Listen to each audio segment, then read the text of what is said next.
Hey everyone, and welcome back.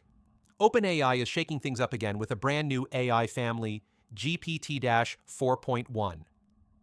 And yes, that point one is official. This family includes the main GPT-4.1, a GPT-4.1 mini, and a more GPT-4.1 nano.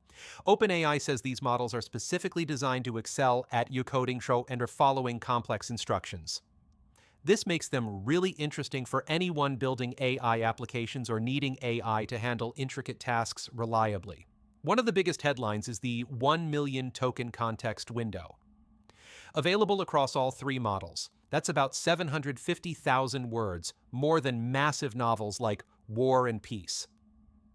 This allows the AI to process and understand incredibly large amounts of text or code in a single go, opening doors for analyzing entire code bases or lengthy documents.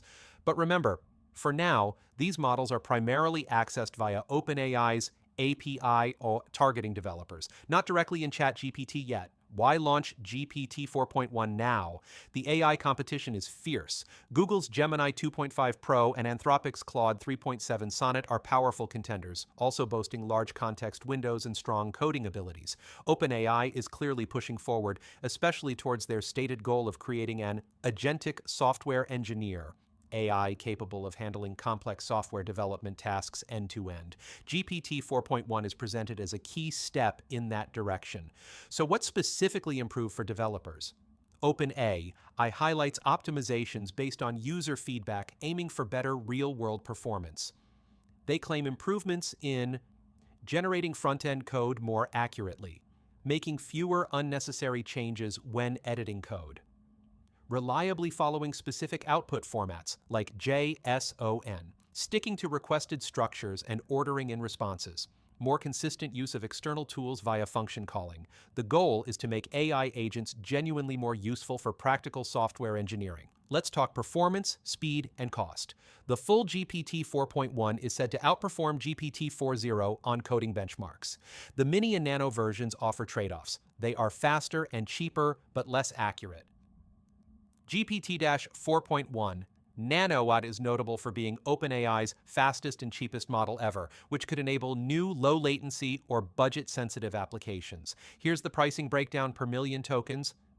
GPT-4.1, $2 input per $8 output, top tier. GPT-4.1 mini, 40 cents input per dollar output, $1.60 output, balanced. The GPT 4.1 nano. 10 cents input, 40 cents output, most affordable. Also, the main GPT 4.1 can generate double the output tokens at once compared to GPT 4.0, 32K versus 16K. How does it stack up in benchmarks? On the human-validated, SWE-bench-verified coding test, GPT 4.1 scored between 52% and 54.6%. This is a solid score showing improvement, but it's slightly behind the scores reported by Google for Gemini 2.5 Pro, approximately 63.8%, and Anthropic for Claude 3.7 Sonnet, approximately 62.3% on the same benchmark. So, very competitive, but maybe not the absolute leader on this specific test right now. However, OpenAI also highlights its multimodal strength.